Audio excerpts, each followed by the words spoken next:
Assalamualaikum warahmatullahi wabarakatuh.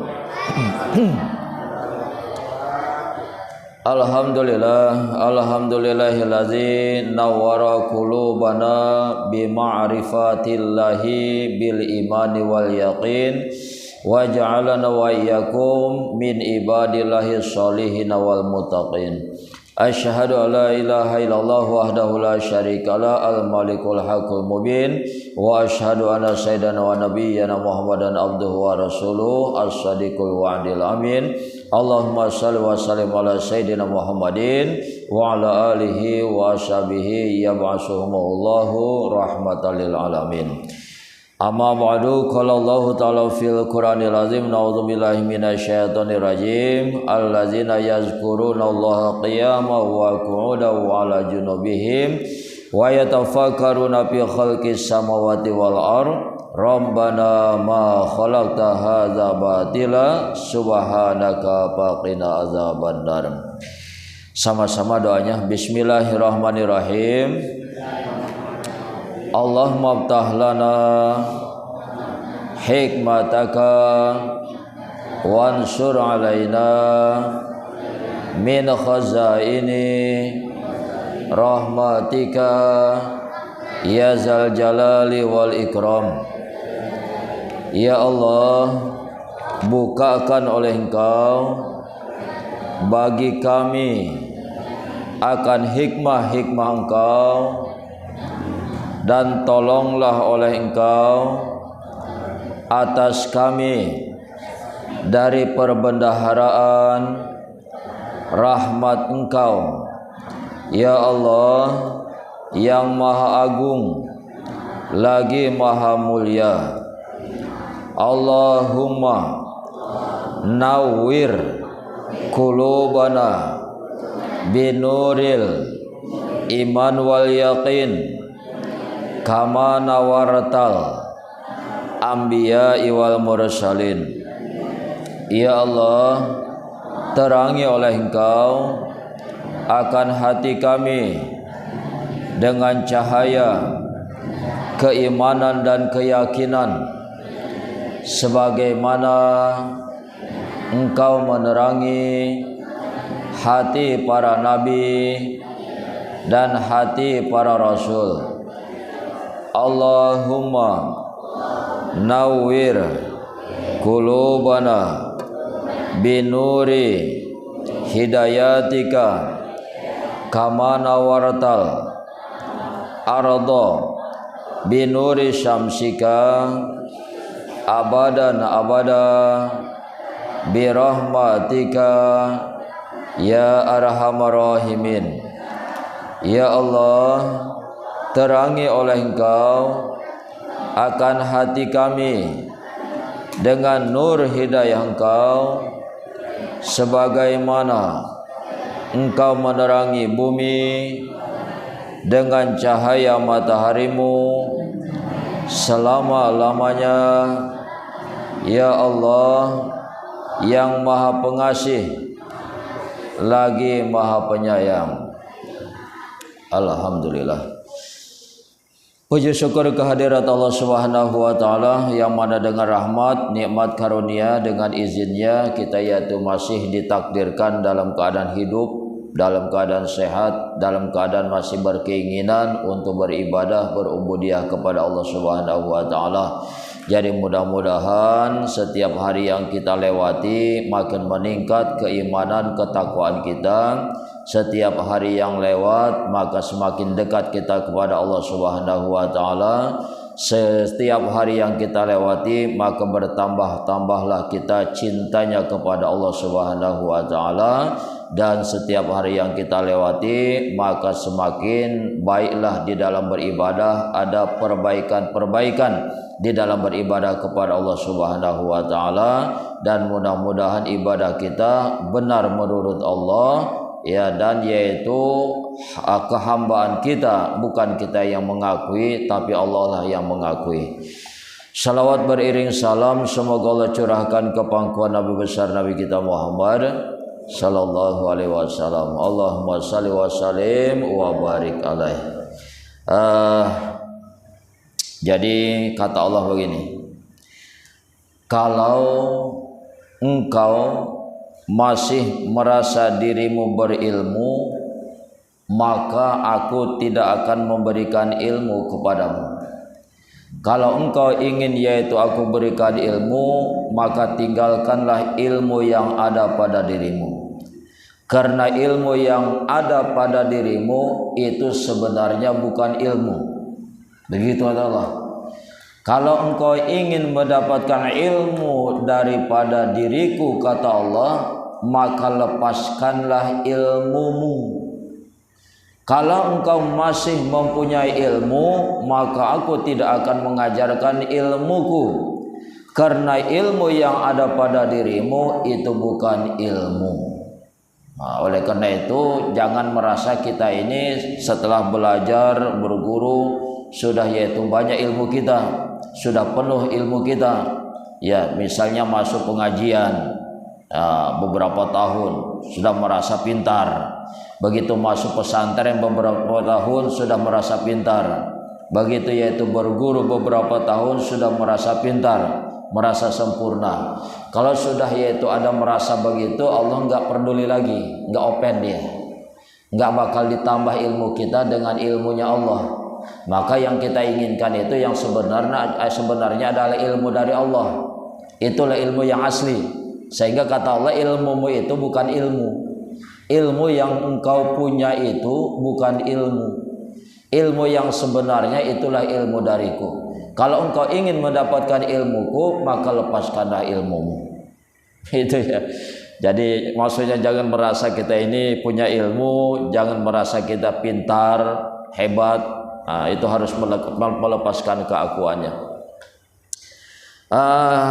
Kalau ada pertanyaan tentang yaitu ketuhanan, sebab kita ini mengenal Allah dulu, setelah habis ini baru kita kembali lagi sama fikih ya. Jadi fikih kita tunda dulu sementara, kita yaitu habiskan masalah ketuhanan. Kalau ada pertanyaan tentang ketuhanan, tentang Allah, jadi pertanyaannya, apanya Allah yang nyata? Apanya? Kekuasaannya. Terus apanya Allah yang nyata? Yang jelas ciptaannya. Ya, yang lain apa? Besarnya. Jadi kalau ada yang bertanya apanya Allah yang nyata, maka jawabannya adalah yang nyata, yang terang, yang jelas itu adalah zatnya. Yang nyata yang jelas itu adalah sifatnya. Yang nyata yang jelas yang terang itu adalah asmanya. Yang nyata yang jelas itu adalah af'alnya. Sebab Allah memiliki 4 unsur ini. Jadi kalau ada yang menanya kepada kita apanya Allah sih yang nyata yang jelas ini, itu maka jawabannya yang nyata, yang jelas, yang terang itu adalah zatnya, sifatnya, asmanya, dan af'alnya. Karena yang dikatakan atau yang disebut Allah itu, karena yang dikatakan yang disebut Allah itu terdiri daripada 4 anasir, yaitu zat, sifat, asma, dan af'al. Kalaulah Allah itu telah nyata, telah jelas, telah terang, ya zatnya, sifatnya, asmanya, af'alnya, lalu kemana kita memandang nyatanya Allah? Kalaulah Allah itu sudah yaitu nyata, jelas pada zatnya, sifatnya, asmanya, af'alnya, lalu kemana kita memandang nyatanya, jelasnya, zahirnya, zat, sifat, asma, dan afalnya Allah? Kemana, Bu? Sekali lagi pertanyaannya, kalaulah Allah itu telah nyata, ya nyata, jelas, terang pada zat, sifat, asma, afalnya, lalu kemana kita memandang nyatanya zat, sifat, asma, dan af'alnya Allah? Apa itu jawabannya? Iya. Iya. Iya, serta isinya. Jadi tempat sama pas. Jadi tempat kesempurnaan memandang zat, sifat, asma dan af'alnya Allah itu kepada yaitu insan. Kepada kita, kepada Muhammad, kepada Adam, kepada insan. Ya, kalau disebut insan, kita ini manusia. Ya, Dek. Begitu ada kalimat insan, itu adalah kita, manusia. Jadi tempat memandang nyatanya zat, sifat, asma, af'alnya Allah itu pada diri insan. Karena rahasia sifat itu nyata pada ruh. Rahasia sifat itu nyata pada ruh. Ya, Allah adalah zat, selain daripada Allah adalah sifat. Allah adalah zat, sedangkan insan adalah sifat. Sekali lagi, Allah adalah zat, Muhammad, Adam, insan adalah sifat. Rahasia sifat nyata pada ruh. Rahasia zat itu nyata pada sir. Apa itu sir? Rahasia diri. Kalau disebut sir adalah rahasia diri. Maka diri kita ini adalah rahasia Allah. Ya. Diri kita, insan ini, kita ini, manusia ini adalah rahasia Allah. Kan dulu disebutkan, Allah adalah namaku. Muhammad wujudku. Adam rupaku. Insan rahasia diriku. Harus dihafal ya. Allah adalah namaku. Muhammad adalah wujudku. Adam adalah rupaku. Insan adalah rahasia diriku. Gitu ya. Kalaulah kita ini insan, manusia, rahasianya Allah, begitu. Jadi Allah itu kan nama. Alif lam lam ha. Alif lam lam ha. Allah itu nama. Dan nama itu tidak pernah berpisah dengan dirinya. Nama dengan dirinya tidak berpisah, gitu ya. Namanya buku, ini bendanya. Namanya meja, ini bendanya. Jadi nama dengan dirinya itu nggak pisah. Itu maksudnya. Botol, ini bentuknya nih, gitu ya. Botol. Jadi Allah itu nama. Alif lam lam ha. Jadi antara nama dengan yang punya nama tidak bisa berpisah. Begitu maksudnya. Allah itu nama dan nama itu tidak pernah berpisah dengan dirinya. Ketika disebut Allah yang tajali, yang nyata, yang jelas, yang terang wujudnya, kemana itu kita memandang? Pada diri kita. Inilah tajalinya wujud bentuk rupa yang lain. Begitu ya. Pandang diri kita, maka yaitu kita akan terpandang Allahnya. Apa pelajaran kemarin? Kalaulah benang sudah menjadi kain, perlukah kita mencari-cari benangnya? Tidak. Kenapa? Iya, karena kain itu dari benang. Begitu kita memandang kain, maka terpandanglah benangnya. Begitu kita melihat kain, maka terlihat dan teringatlah kepada benangnya. Itu ya. Ditarik kepada ketuhanan antara zat dan sifat. Nah, sebagai contoh ini saja nih. Dek ya. Ini apa namanya, Dek? Botol. Ya. Botol namanya. Begitu kita memandang botol ini, apa yang terpandang? Kalau dibuang airnya ya kosong, kalau botol kosong. Plastiknya. Ya, ini adalah botol. Begitu kita memandang botol ini, maka terpandanglah plastiknya. Itu pelajaran yang pertama. Kata Ibnu Arabi, guruku itu tidak terbatas daripada golongan manusia. Hebat itu. Ibnu Arabi, ya seorang ahli tasawuf. Kata Ibnu Arabi, guruku itu bukan dari golongan manusia saja. Dari mana? Dari golongan hewan, binatang, dari tumbuh-tumbuhan. Itu menjadi gurunya. Bahkan kata Ibnu Arabi, aku sampai berguru kepada talang air. Tahu talang air?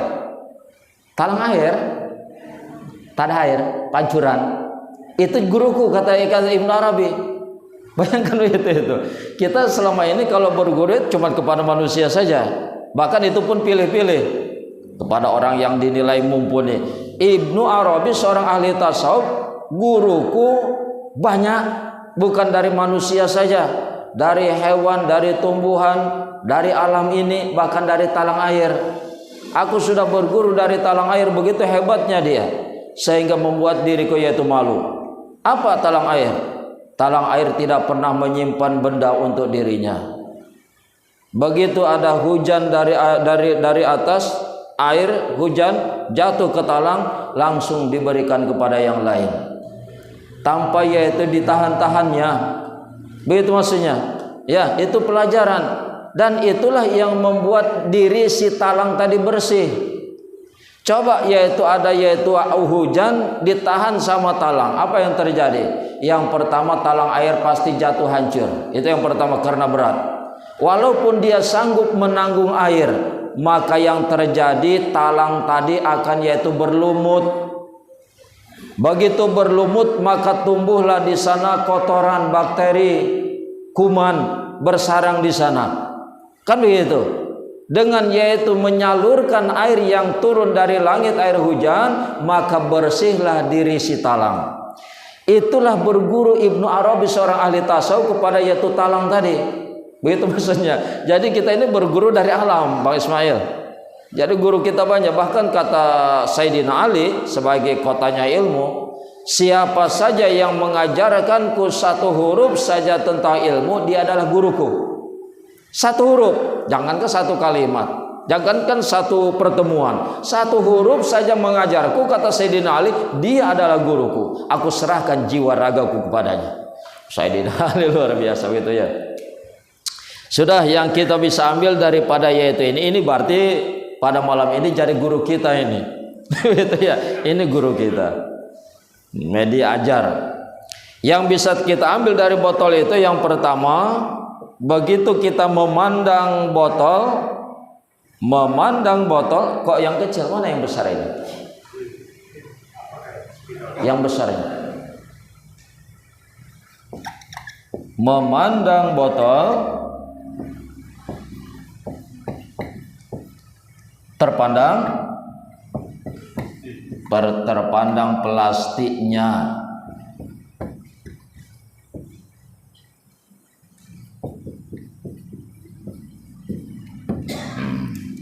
Belajar masalah keimanan, ketauhidan. Pelajaran yang bisa kita ambil dari botol ini, begitu kita memandang botol, maka terpandanglah plastiknya. Yang kedua, saya tanya, ini botol, antara botol dan plastik mana yang disebut zat? Plastiknya. Antara botol dan plastik, maka yang disebut zat adalah plastiknya. Ya.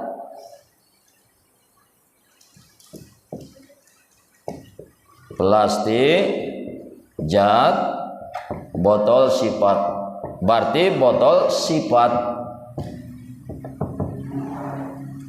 Ya. Memandang botol terpandanglah plastiknya. Sekarang pertanyaan, mana zat di antara botol itu dan plastik, mana zat mana sifat? Plastik zat, botol sifat. Pertanyaan yang kedua, yang ketiga, berpisahkah antara plastik dengan botol ini? Tidak. Ya, antara plastik dan botol ini tidak berpisah. Begitu.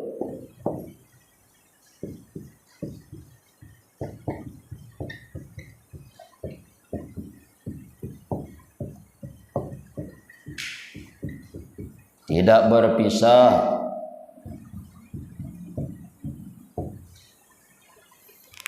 Dah. Jadi di dalam ketuhanan, memandang botol terpandanglah plastiknya. Sedangkan yaitu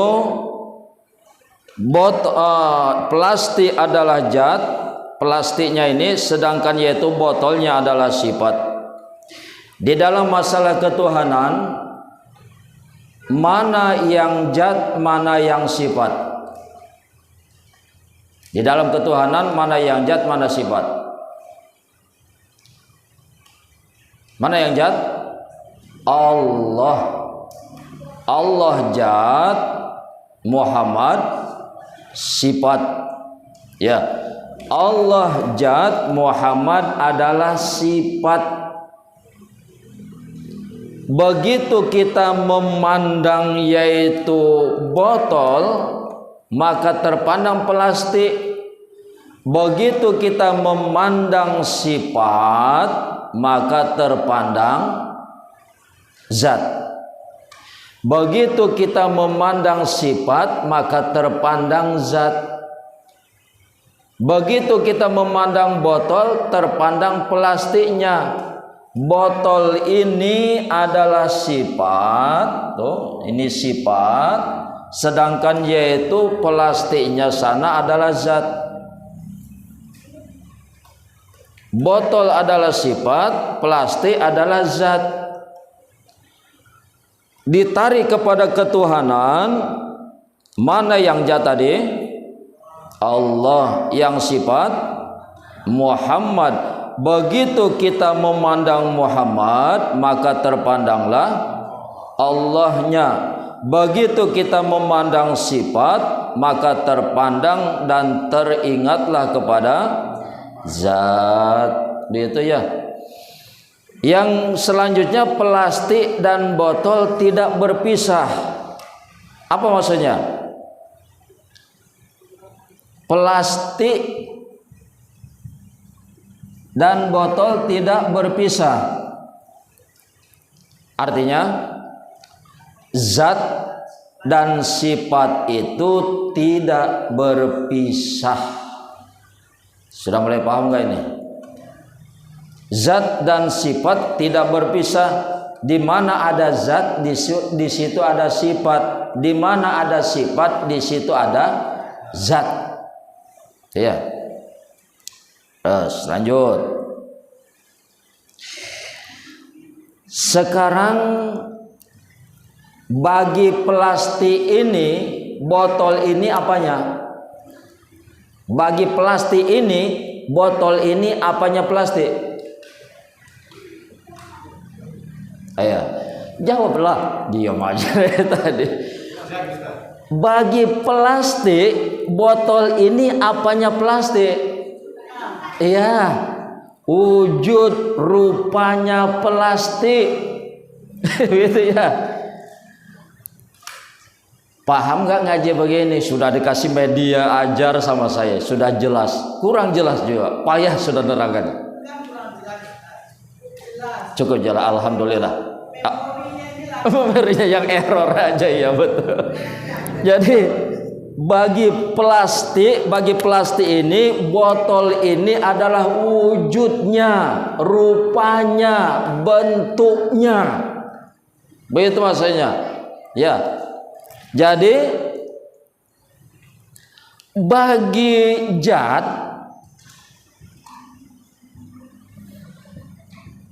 Bagi zat, sifat ini apanya? Bagi zat, sifat itu apanya? Wujudnya, bentuknya, rupanya. Pahamnya itu? Sama dia dengan plastik tadi. Bagi plastik, botol ini apanya? Wujudnya, rupanya, bentuknya. Maka bagi zat, sifat ini apanya? Wujudnya, bentuknya, rupanya. Bagi Allah, Muhammad itu apanya? Wujudnya, rupanya, bentuknya. Jadi adalah Muhammad itu adalah bentuk wujud rupa Allah yang lain dalam bentuk yang lain.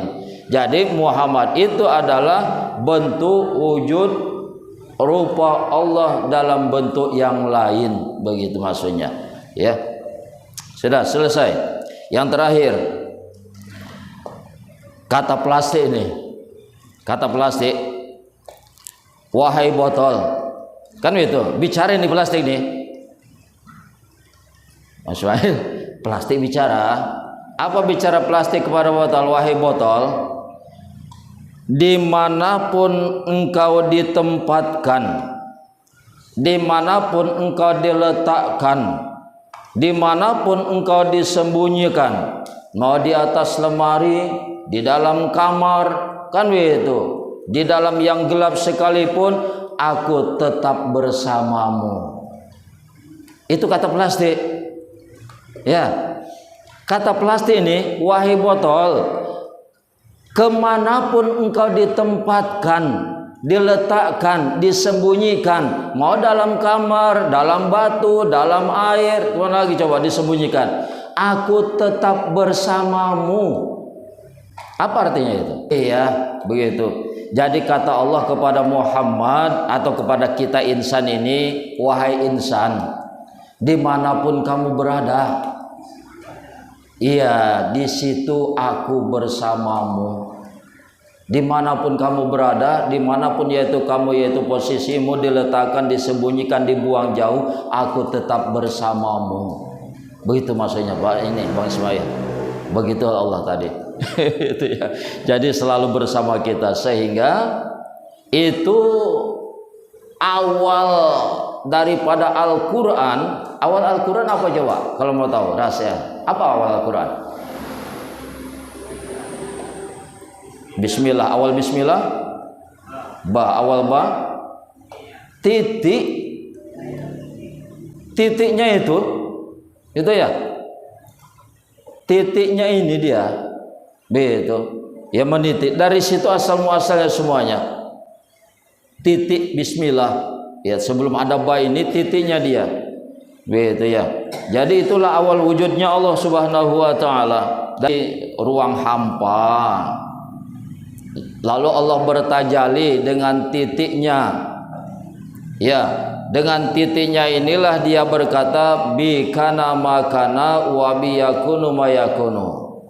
Dengan zatku maka adalah yang ada, dengan zatku pula maka bakal ada yang bakal ada. Titiknya ini. Nah, maka bertajalli dia, ya, bertajalli dengan yaitu titik. Maka dari titik inilah semua yaitu yang ada. Dari titik inilah semua yang ada. Ya, bertajalli Allah dengan mengeluarkan kata-kata hu, itu yang kemarin. Begitu maksudnya.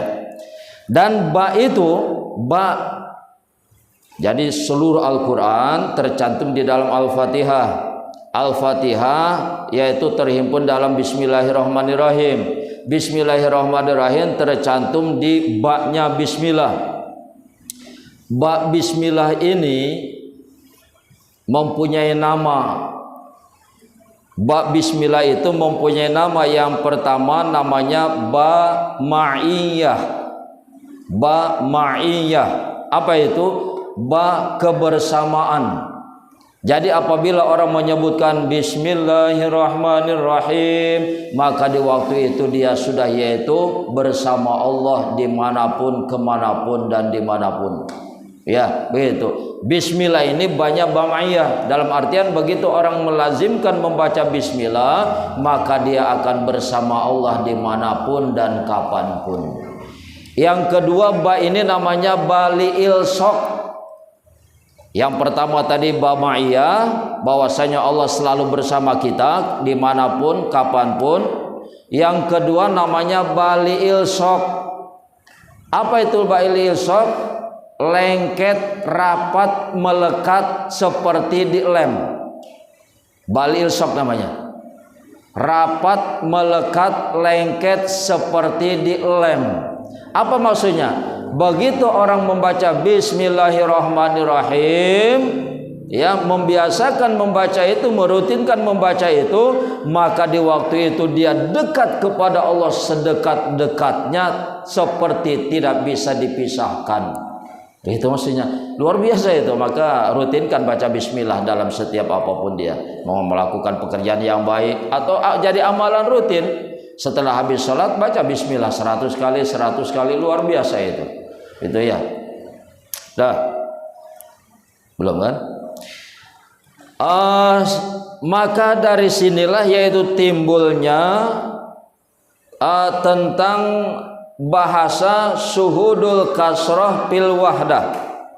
Setelah kita belajar tentang yaitu botol, cara memandang Allah, maka di dalam ilmu tasawuf ada istilah dia,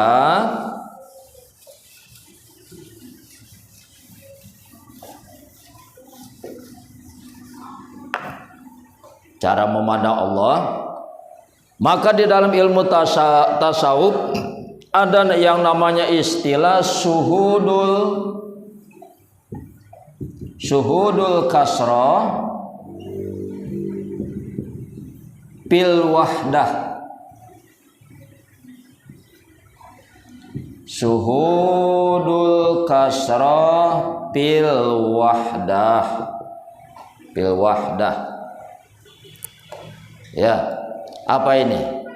Di dalam ilmu tasawuf, ilmu tauhid ketuhanan, ada istilah yang disebut dengan syuhudul kasrah fil wahdah. Artinya memandang yang banyak, maka terpandanglah yang satu. Ya, Ustaz Musa. Memandang yang banyak, maka terpandang dan teringat kepada yang satu. Apa yang banyak? Alam, langit, bumi beserta isinya, itu yang banyak namanya alam. Apa itu alam? Masiwallah, selain Allah itu alam, makhluk. Langit, bumi beserta isinya, termasuklah kita. Oleh karena itu kata saya, begitu kita memandang seseorang, maka terpandang dan teringatlah kepada Allahnya. Begitu kita melihat seseorang dalam wujudnya, dalam bentuknya, dalam rupanya yang itu, maka kita terlihat dan teringatlah kepada Allahnya. Paham? Inilah yang disebut dengan syuhudul kasrah fil wahdah. Memandang yang banyak, maka terpandang dan teringatlah kepada yang satu. Melihat kepada yang banyak, kepada alam, kepada makhluk, kepada manusia, maka terlihat dan teringatlah kepada yang satu. Sudah jelas rasanya itu. Yang nggak jelas ini kita ini. error lagi. Udah minum dulu.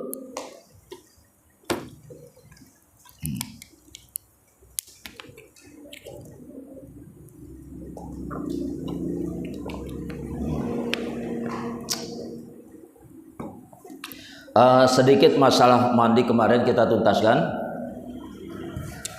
Jadi mandi taubat kemarin ada 4, dalam artian mandi secara syariat, mandi secara tarekat, mandi secara hakikat, dan mandi secara ma'rifat. Mandi taubat 4 tahap. Mandi taubat 4 tahap.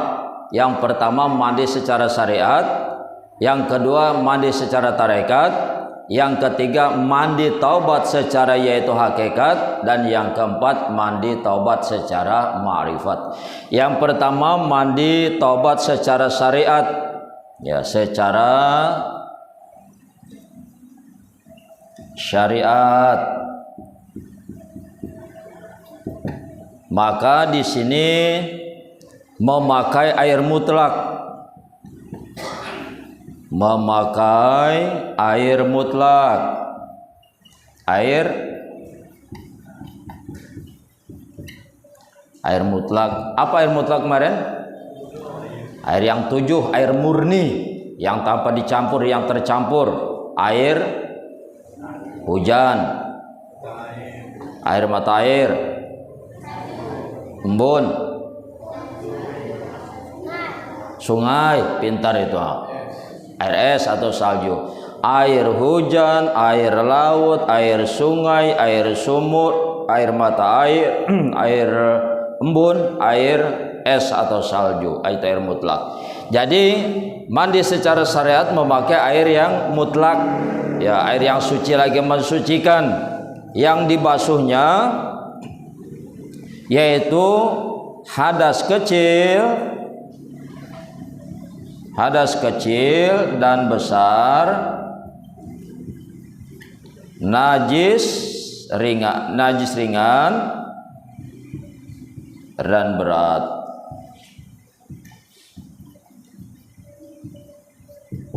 Ini yang disucikan dengan memakai air mutlak. Lalu bagaimana niatnya? Niatnya sengaja aku mandi taubat memakai air mutlak untuk mensucikan hadas kecil, hadas besar, najis ringan dan najis berat untuk menuju Baitullah karena Allah Ta'ala. Ya, sebab kita ini wajib punya niat untuk menunaikan ibadah haji. Walaupun kita pada zahirnya nampaknya tidak mampu, tetap pasang niat. Oleh karena itu mandi syariat ini, di waktu kita mandi taubat itu pasang niat, sengaja aku mandi taubat dengan memakai air mutlak, mensucikan hadas kecil dan besar, najis ringan dan najis berat untuk menuju Baitullah karena Allah Ta'ala. Sudah bisa dicatat. Sengaja aku mandi taubat dengan sengaja aku mandi taubat dengan memakai air mutlak, mensucikan hadas kecil dan besar, najis ringan dan berat menuju Baitullah karena Allah Ta'ala. Selesai yang pertama. Yang kedua, mandi secara tarekat. Maka di sini airnya adalah air Zam-Zam.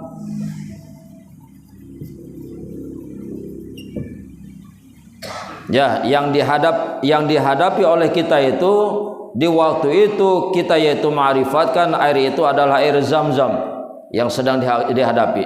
Sudah tarekat ini maksudnya. Jadi air yang kita hadapi pada tahap yang kedua yaitu air Zam-Zam. Apa yang disucikan? Anggota badan 7, anggota badan yang 7. Apa itu? Mata, hidung, mulut, telinga, tangan, kaki, dan kemaluan. Itu yang disucikan dengan air Zam-Zam. Ya, bagaimana dengan niatnya? Niatnya sengaja aku mandi taubat dengan memakai air Zam-Zam, mensucikan tujuh anggota badan zahir. Enaknya 7 anggota badan zahir, baru enak dia. Sengaja aku mandi taubat dengan memakai air Zam-Zam, mensucikan 7 anggota badan yang zahir menuju surga karena Allah Ta'ala. Supaya mudah masuk surga, maka syaratnya harus mensucikan 7 anggota yang zahir. Begitu ya. Sengaja aku mandi taubat memakai air Zam-Zam, mensucikan 7 anggota badan zahir menuju surga karena Allah Ta'ala. Dah, sekarang hakikat.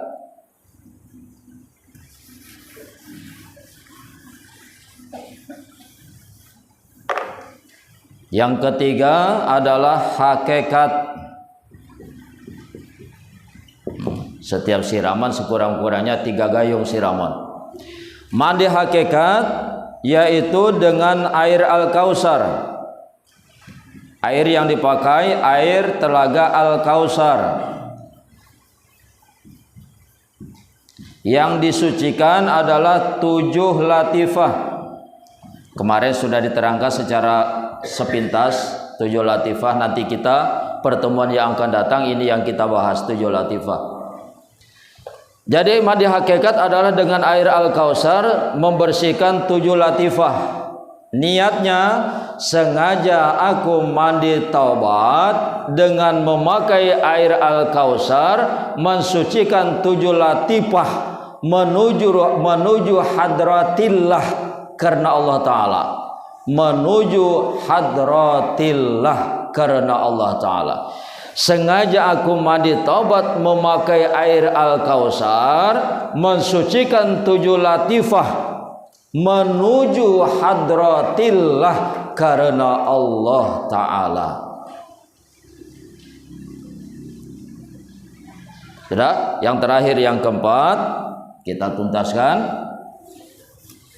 Kemarin air Al-Kautsar Telaga Nabi. Telaga yang dimiliki oleh Nabi, yang setiap umatnya nanti, apalagi yang banyak berselawat, nanti diberikan air minum dari telaga Al-Kautsar. Nah, jadi telaga yang dimiliki oleh Nabi nanti di akhirat. Yang keempat, ini mandi ma'rifat.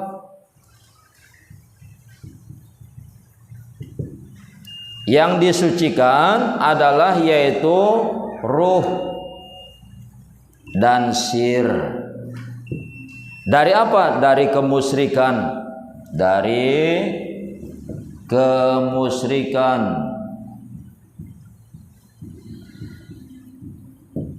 Sebab kita ini setiap sesuatu yang kita besarkan melebihi daripada Allah itu adalah syirik. Ya. Jadi lebih takut kepada seseorang daripada kepada Allah itu syirik. Jadi banyak yang menyebabkan kita syirik. Lebih membesar-besarkan harta, membangga-banggakan harta sudah syirik. Membangga-banggakan jabatan sudah syirik. Membangga-banggakan keluarga, besarnya keluarga, banyaknya keluarga sudah syirik. Jadi itu yang kita basuh waktu yaitu mandi. Jadi di waktu itu ini dengan memakai air, yaitu air yang dipakai adalah air Nurullah dan Nur Muhammad. Sudah air cahaya yang dipakai.